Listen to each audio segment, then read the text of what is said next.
네, 우리 오늘은요 하나님께 드릴 우리의 최선이라고 하는 제목으로 함께 말씀 살펴보겠습니다. 먼저 우리 말씀 한번 또 찾아볼게요. 히브리서 9장 27절입니다. 히브리서 9장 27절 우리 같이 함께 읽겠습니다. 자, 한 번 죽는 것은 사람에게 정해진 것이요 그 후에는 심판이 있으리니. 아멘. 할렐루야. 하나님을 예배하기 위해서 이 자리에 나오신 모든 분들의 영혼과 그 삶에 하나님의 은혜와 보호하심이 항상 함께하기를 주님의 이름으로 축복합니다. 하나님은 살아계십니다. 하나님은 오늘도 살아계셔서 우리와 함께하시고 우리를 바라보십니다. 하나님께서 진정으로 우리를 바라보시고 특별히 우리의 마음을 바라보신다는 사실을 아십니까? 하나님은요 우리를 유용성을 기준으로 판단하는 분이 아니세요. 지금 이 순간 하나님을 얼마나 사랑하는지 보시고 우리의 시간을 영원하고 거룩한 보석함에 담아주시는 분이십니다. 제가 한 가지 이야기를 할게요, 여러분. 여러분 가운데 하나님 앞에 다 온전히 살아갈 수 있는 사람이 있습니까? 없지요. 없어요. 그런데 그럼에도 불구하고 우리가 하나님 앞에 나아가길 포기합니까? 포기하지 않지요. 자, 그런데 이렇게 생각해 봅시다. 하나님은 거짓말쟁이도 용서하시고 술 마시는 사람도 용서하시고 담배 피는 사람도 용서하시고 이런저런 간음했던 사람들도 용서를 하시는데 그러면 나도 죄 이렇게 짓고 저렇게 짓고 하면서 나도 그냥 들어오면 되죠. 이러면서 털레 들어와서 그냥 성찬식도 하고 이렇게 한다고 생각을 해봅시다. 자, 그거는 뭐냐면 이런 거예요. 담배 필 수 있죠. 피는 게 죄가 되는 건 아니에요. 그런데 예배당에 들어오면서 담배를 이렇게 피고 물고 들어와요. 이렇게. 그러면 돼요, 안 돼요? 술 마시는 거 성경이 죄 아니죠. 죄 아니에요. 그런데 예배당에 오면서 병을 이렇게 하면서 마시면서 들어와요. 그럼 들어올 수 있어요, 없어요? 없는 거예요. 이게 뭐냐 하면요. 하나님께서 죄를 용서하신다는 것과 별개로 하나님 앞에 어떤 모습으로 나아가야 하는가가 다르다는 거예요. 우리가 하나님께 드릴 최선은 우리의 형편과 또 다르다는 거예요. 그것이 우리가 주님 앞에 나아가는 비결이 되는 겁니다. 그저 흘러가 담아낼 수 없는 우리의 시간이 하나님 앞에서는 담기고 또 수집되는 거예요. 하나님께서 나의 시간을 모으시고 나의 시간 중에 가장 탁월한 것을 취하신다라는 걸 믿기 때문에 우리는 죄 중에 있고 연약하지만 예배당에 나올 때는 어떻게 하는 거예요? 가장 단정한 옷을 입고 주님 앞에 서는 것이죠. 제가 가지고 있는 이 옷이 제가 가진 옷 중에 제일 단정한 옷이라서 이거 입는 거예요. 더 단정한 옷이 있으면 어떻게 해요? 그거 입는 거죠. 주님은 찢어진 청바지도 용서하십니다. 이러면서 내가 찢어진 청바지 이렇게 찢어져 팬티가 다 보이는 거 입고 나오면 안 되겠죠. 그게 죄라서 안 되는 거예요? 하나님 앞에 드릴 최선의 모습이 아니기 때문에 우리가 그걸 조심하는 거예요. 1907년에 왕성하게 활동했던 목사님 중에 오스왈드 챔버스라고 하는 목사님이 계세요. 1874년에 태어나셨고요. 1917년에 돌아가셨어요. 근데 이 목사님은요. 목회에 있어서 막 큰 목회를 이렇게 하신 분은 아니에요. 그런데 저술로 글로써 하나님의 영광을 나타냈고 특별히 돌아가신 후에 능력 있게 쓰임을 받았습니다. 우리에게 잘 알려진 책이 하나 있는데요. 토기장애에서 번역을 했어요. 한국에서. 그때 무슨 책으로 번역을 했냐면 주님은 나의 최고봉이라는 이름으로 번역을 했어요. 근데 사실 이 제목은요. 최상의 하나님께 나의 최선을 드립니다 라는 말로 하는 게 조금 더 예뻤겠다는 생각이 들어요. 이 내용은요 365일 성경을 묵상할 수 있도록 짧은 글들을 이제 묶어서 낸 거예요. 그걸 그냥 쭉 읽으면요 5분이 안 걸립니다. 근데 그 읽어낸 글을 묵상하고 그 여운을 우리의 영혼에 갈무리하는 데에는요 하루도 부족한 것 같아요. 이 목사님은 1874년에 태어나서 1917년에 소천하셨다고 했습니다. 몇 살이셨을까요? 43살이셨어요. 엄청 일찍 소천하셨죠. 이 목사님은 살아계시는 동안에 감당한 사역보다 주님께로 돌아간 후에 이루어진 사역이 더 풍성했던 분이신 거예요. 사랑하는 성도 여러분, 하나님은 우리의 삶을 바라보실 때 유용함을 기준으로 판단하시는 분이 아니에요. 그러면 이 오스왈드 챔버스라는 목사님은 43년 동안 그 중에 일부만 쓰이고 말았던 거잖아요. 유용성으로 따지면 아니잖아요. 그런데 하나님께서 그의 마음, 그가 썼던 책을 보면 그 사람이 어떤 마음으로 살았는지 알잖아요. 최상의 하나님께 나의 최선을 드립니다. 그렇게 살아내는 삶을 받으시고 사용하시는 거예요. 죽은 다음에라도. 오늘 우리는 어떤 마음으로 하나님 앞에 나아가고 있습니까? 하나님께서 나를 용서하시고 사랑하신다는 걸 죄짓기를 담대히 하는 마음으로 이용하고 있지는 않습니까? 그런 사람 있다면 네, 주님이 참 많이 사랑하실 거예요. 회개하시면 됩니다. 근데 회개할 마음을 갖지 못하면 도리가 없는 거예요. 도리어 많이 사랑하는 것으로 인해 그의 마음 가운데 죄를 담대히 짓는 마음이 생겼다 그러면 어쩔 수 없어요. 네, 그때는 안타깝지만 다른 길을 알려줘야 하는 것입니다. 우리가 하나님 앞에 언제나 최선의 삶을 내어드리고 최선으로 나아가기를 다짐하고 노력하는 우리 모두 되기를 주님의 이름으로 축복합니다. 자, 우리 같이 열왕기상 3장 5절에서 7절 같이 읽겠습니다. 열왕기상 3장 5절에서 7절입니다. 시작. 기브온에서 밤에 여호와께서 솔로몬의 꿈에 나타나시니라. 하나님이 이르시되 내가 내게 무엇을 줄고 너는 구하라. 솔로몬이 이르되 주의 종 내 아버지 다윗이 성실과 공의와 정직한 마음으로 주와 함께 주 앞에서 행함으로 주께서 그의 큰 은혜를 베푸셨고 주께서 또 그를 위하여 이 큰 은혜를 항상 주사 오늘과 같이 그 자리에 앉은 아들을 그에게 주셨나이다. 나의 하나님 여호와여 주께서 종으로 종의 아버지 다윗을 대신하여 왕이 되게 하셨사오나 종은 작은 아이라 출입할 줄을 알지 못하고. 아멘. 솔로몬은요 다윗의 연약함으로부터 태어났습니다. 이 사실을 잘 기억하셔야 돼요. 이건 굉장히 중요한 거예요. 우리는요 솔로몬의 삶의 그 일부를 살펴보면서 하나님이 그 자녀의 삶을 어떻게 헤아리시는지 우리는 살펴보려고 하는 거예요. 그리고 은혜를 찾아내려고 하는 것이죠.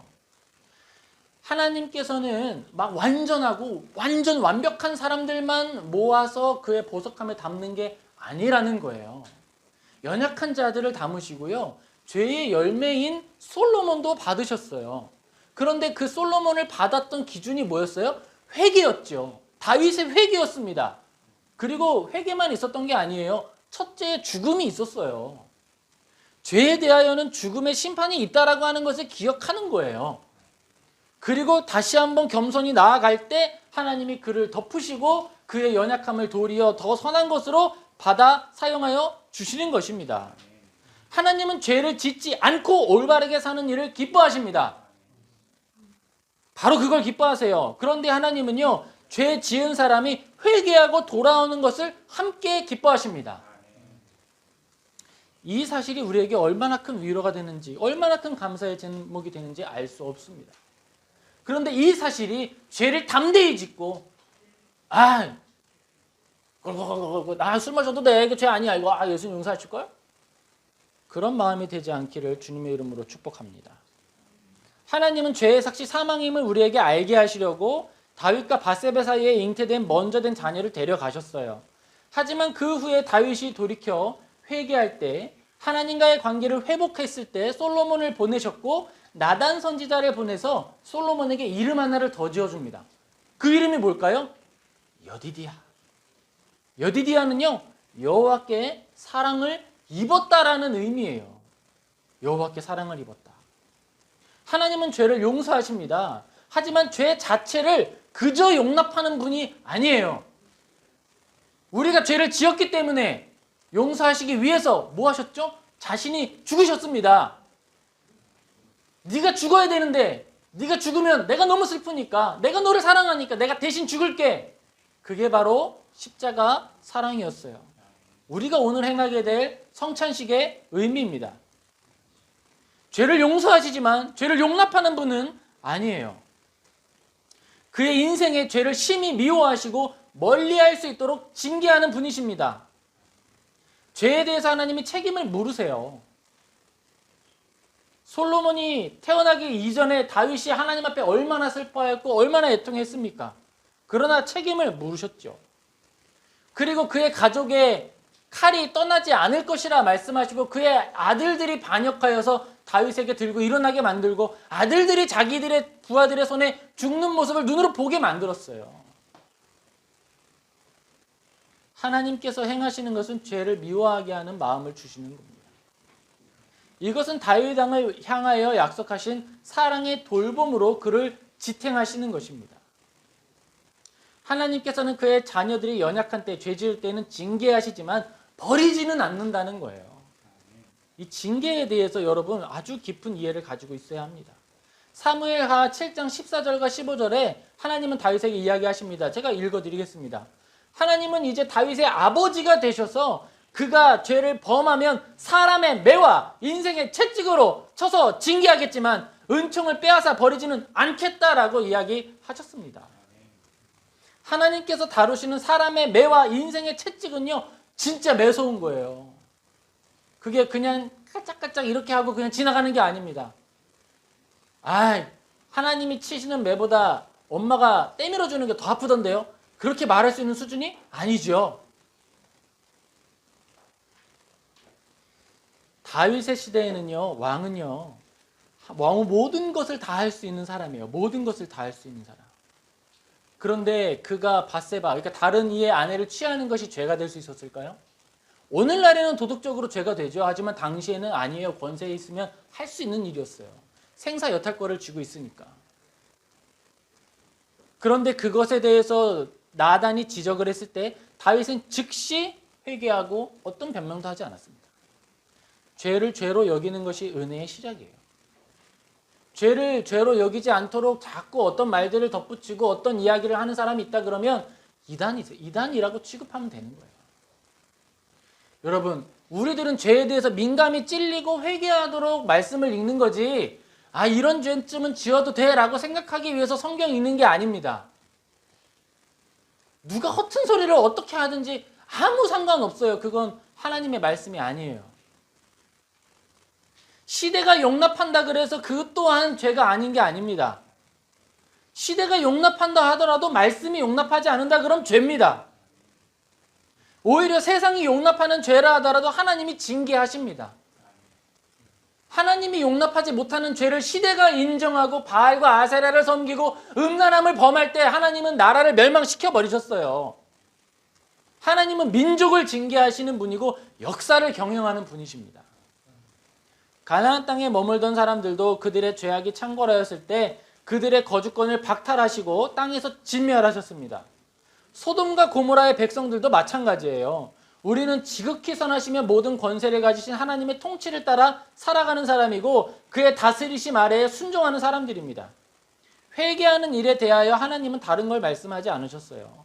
하나님은 솔로몬에게 다윗을 이어 왕이 될 수 있도록 권위를 허락하셨습니다. 내가 너에게 무엇을 줄고 너는 구하라. 이게 하나님이 나를 만만히 여기라 라고 해서 주시는 걸까요? 아니죠. 하나님께서 그에게 순수하게 은혜를 베풀어 주시는 거예요. 솔로몬은요, 태어날 수 없는 존재입니다. 그렇죠? 올바름이 아니라 그릇됨으로 태어난 자녀잖아요. 그런데 그에게 하나님이 이야기하시는 거예요. 너에게 무엇을 줄고? 왜죠? 그에게는 회개함이 있었기 때문이죠.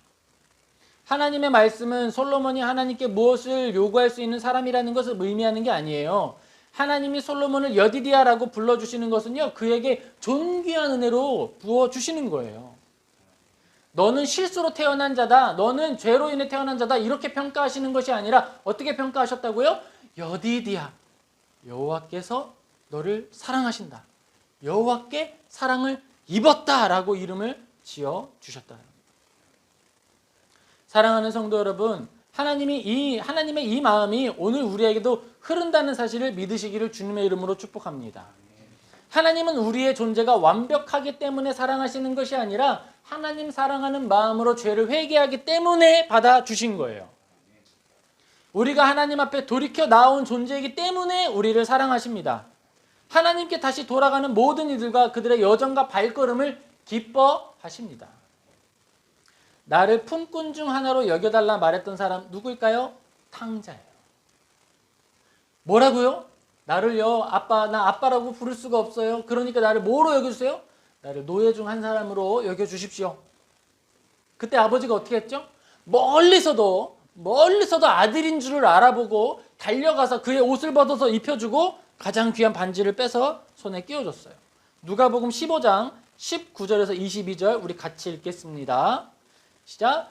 지금부터는 아버지의 아들이라 일컬음을 감당하지 못하겠나이다. 나를 품꾼네 하나로 보소서 하리라 하고 이에 일어나서 아버지께로 돌아가니라.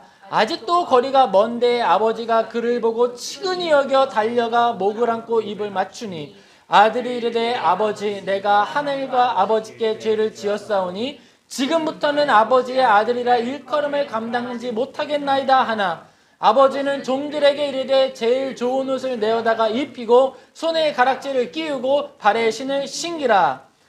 아멘. 하나님께서 우리를 받으신다고 해서 죄를 용서하신다고 해서 막 술을 이렇게 먹은 상태로 예배당에 들어오거나 막 담배를 피는 상태로 예배당에 들어올 수는 없는 거예요. 그의 마음은 이런 마음의 상태인 거죠.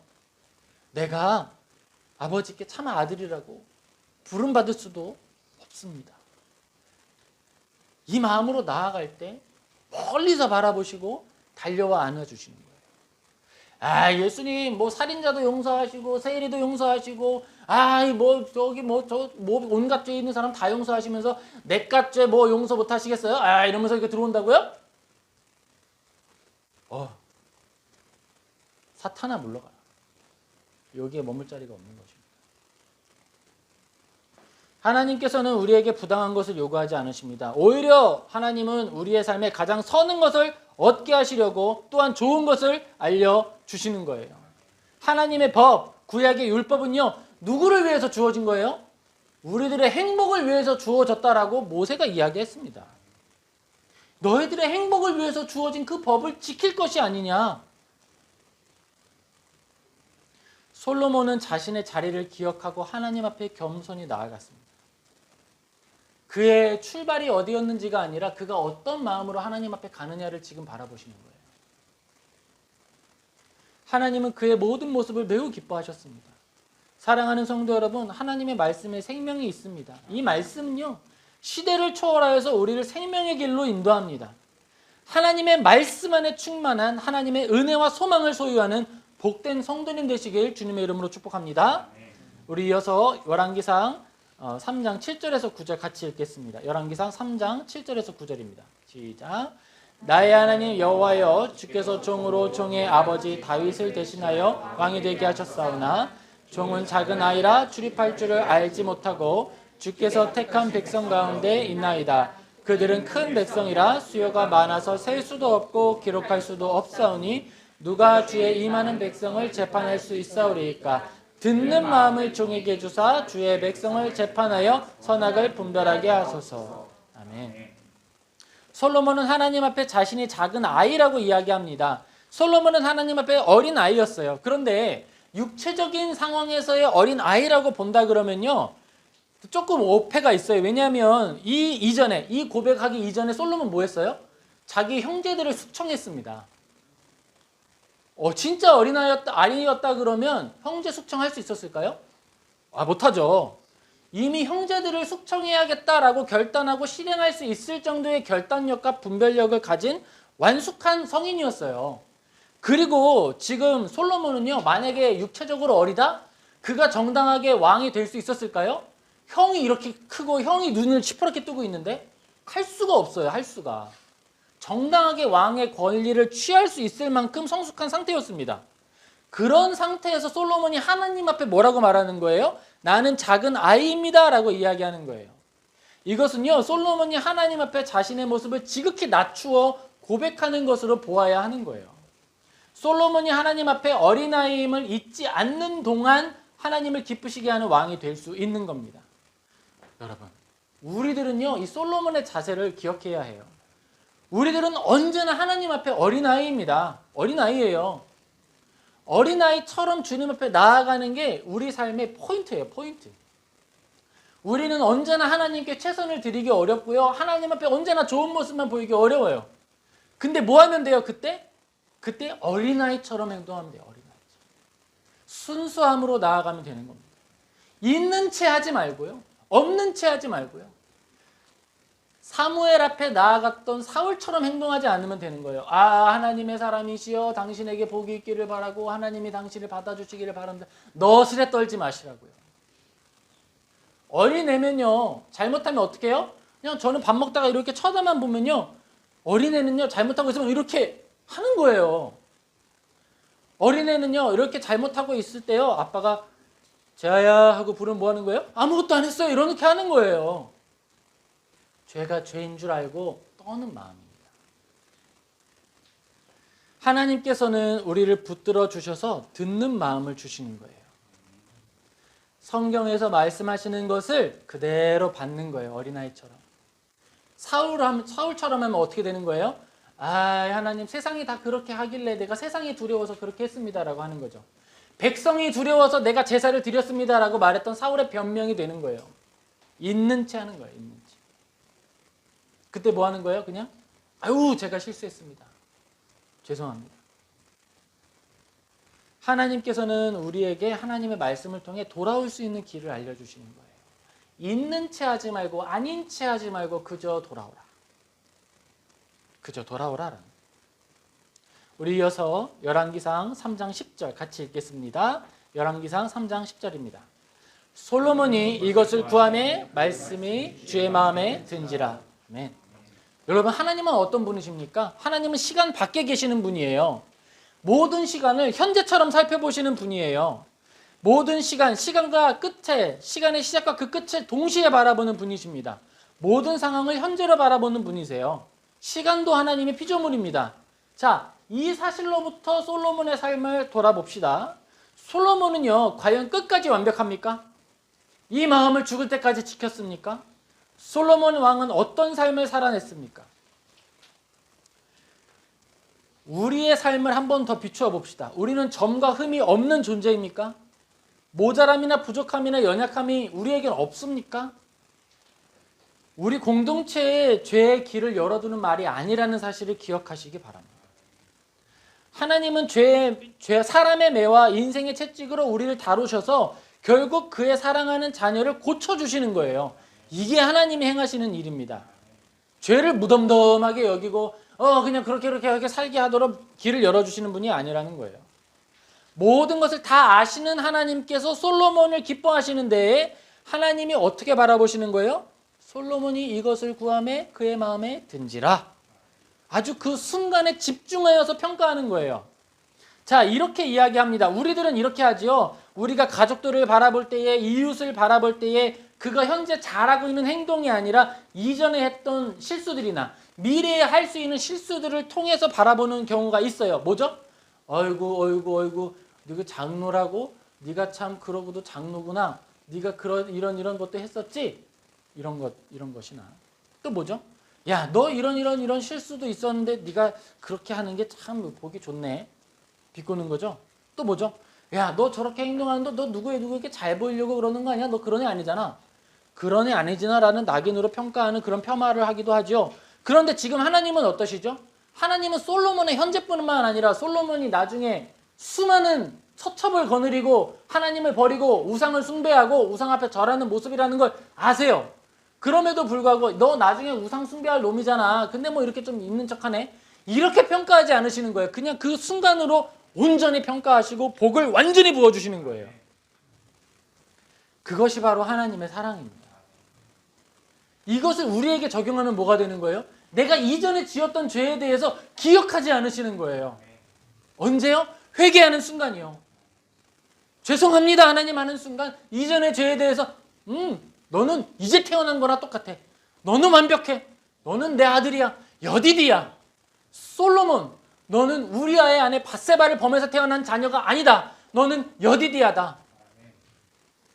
너는 여디디야다라고 평가해 주시는 거예요. 그리고 그가 아름다운 고백을 올려드릴 때 순전한 모습으로 받아주시는 거예요. 하나님은 모든 걸 다 아세요. 모든 걸 다 아시는 분이 그 순간에 바로 그 고백을 그대로 받으시는 거예요. 어떤 왜곡이나 어떤 다른 안목이 없이 순수한 마음으로 그대로 받으시는 거예요. 사사 삼손을 생각해 봅시다. 아직 계속 보고 있죠? 지겹게 볼 거예요. 우리의 모습을 보면서 끊임없이 묵상할 사람 삼손입니다. 삼손은 모태로부터 구별됐지요. 그는요 역사적 사명을 따라 블레셋을 진멸해야 했는데 블레셋을 사랑했습니다. 그런데 하나님을 의지하는 순간 언제 있었어요? 죽기 전 마지막 한순간 한 번 하나님께 순종했어요. 한 번 하나님께 온전히 쓰임받았어요. 그런데 하나님 어떻게 평가하시죠? 사사기 16장 31절 이제 슬슬 외울 때가 된 것 같아요. 같이 읽겠습니다. 그의 형제와 그의 아버지의 온 집이 다 내려가서 그의 시체를 가지고 올라가서 소라와 에스타올 사이 그의 아버지 마노아의 장지에 장사하니라. 삼손이 이스라엘의 사사로 20년 동안 지냈더라. 아멘. 아무리 모자란 삶을 살고 아무리 연약한 삶을 살았더라도 마지막 순간에 돌이켜서 하나님 앞에 갔더니 그가 20년 동안 하나님의 말씀대로 살았던 사사였더라라고 성경에 기록을 해 주시는 거예요. 사랑하는 성도 여러분, 시간을 창조하신 하나님은 우리를 참으로 사랑하십니다. 우리가 태어나던 그 순간을 하나님은 지금도 현재로 바라보시는 거예요. 내가 응해야 하던 그 순간 하나님은 지금 현재로 바라보고 계세요. 그리고 내가 마지막 호흡을 후 뱉는 바로 그 순간을 하나님은 현재로 바라보고 계세요. 하나님께서 바라보실 때 우리들은요, 이제 막 태어난 피덩이고요, 흙으로 돌아가고 있는 한 존재입니다. 우리의 마지막 순간에 만약에 알츠하이머가 찾아온다면 어떻게 될까요? 하나님에 대한 기억을 다 잃어버렸고요, 우리의 육체가 굳어져서 하나님에 대한 선한 일도 하지 못할 뿐만 아니라 선한 고백을 다 잃어버리게 된다면 어떻게 할까요? 하나님이 너는 쓸모가 없네, 유용함이 없네, 그렇게 평가하실까요? 아니죠. 아닙니다. 모든 시간을 현재로 바라보시는 하나님께서 우리의 가장 아름다운 그 순간, 바로 그 시간을 기억하심으로 붙들어 주시는 거예요. 그걸 믿는 겁니다. 이건 실제예요. 나이가 든 권사님이요, 나이가 다 엄청 신실하신 권사님이었는데 알츠하이머가 찾아오실 수 있다고요. 그가 하나님, 목사님 싫어요, 나 교회 안 갈 거예요, 교회가 날 힘들겠어요, 이렇게 말씀하시다 소천하실 수 있다고요. 그래도 그분은요, 아름다운 권사님으로 존경과 또 사랑을 받으며 아름다운 예배로 하나님 앞에 천국 환송 예배 드리는 거예요. 그가 살아냈던 아름다운 삶의 여정들 속에 하나님이 가장 탁월한 시간을 취하여 그의 보석함에 담으셨음을 믿음으로 그의 가족들을 위로하고 함께 기도하는 겁니다.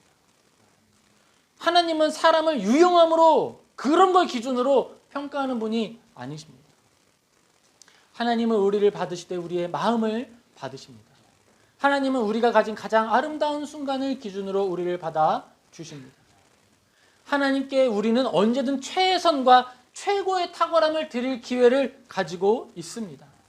어제 죄를 지었어도 괜찮아요. 오늘 있잖아요. 오늘 우리 회개할 수 있지 않습니까?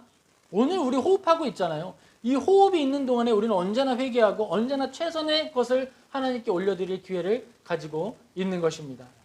우리 같이 열왕기상 3장 11절에서 12절 같이 읽겠습니다.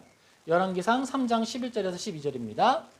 이에 하나님이 그에게 이르시되 내가 이것을 구하도다. 자기를 위하여 장수하기를 구하지 아니하며 부도 구하지 아니하며 자기 원수의 생명을 멸하기도 구하지 아니하고 오직 송사를 듣고 분별하는 지혜를 구하였으니 내가 내 말대로 하여 내게 지혜롭고 총명한 마음을 주노니 내 앞에도 이와 같은 자가 없었거니와 내 뒤에도 너와 같은 자가 일어남이 없으리라. 아멘.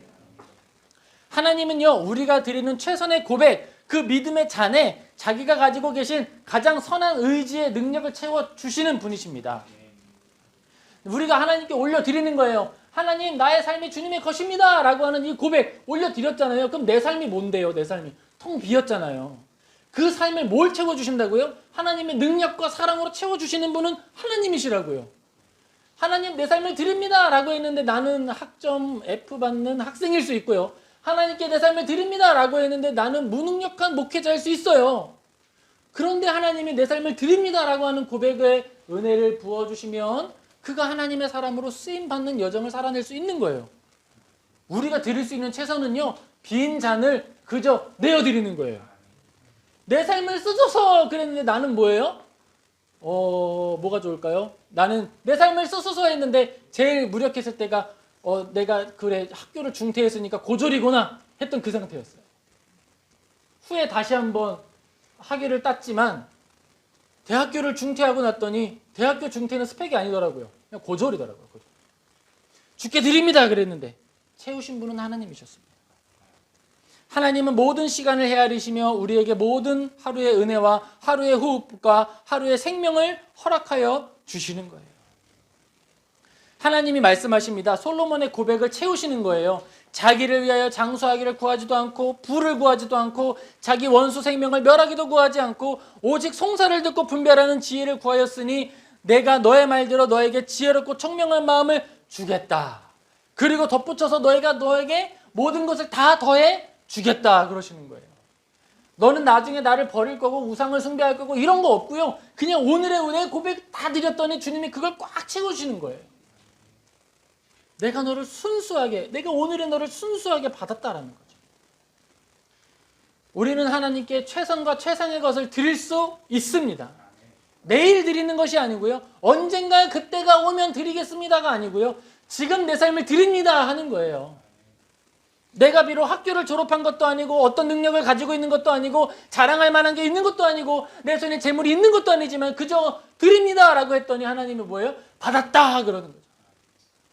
그 쓸모없는 거 받아서 내가 어디다 쓰냐가 아니라 내가 받았다 그러십니다. 사울은요 전쟁에서 승리했습니다. 소와 양을 잔뜩 가지고 돌아왔습니다. 그런데요 버림받았어요. 손에 가져온 많은 것이 중요한 게 아니에요. 하나님 앞에 어떤 모습으로 나아가는가가 중요한 겁니다. 우리 모두 그런 사람이 되기를 주님의 이름으로 축복합니다. 하나님 앞에 우리의 고백을 올려드리고 우리의 삶을 그대로 올려드려 채움받는 성도님 되시길 주님의 이름으로 축복합니다. 기도하겠습니다. 사랑과 은혜가 충만하신 아버지 하나님,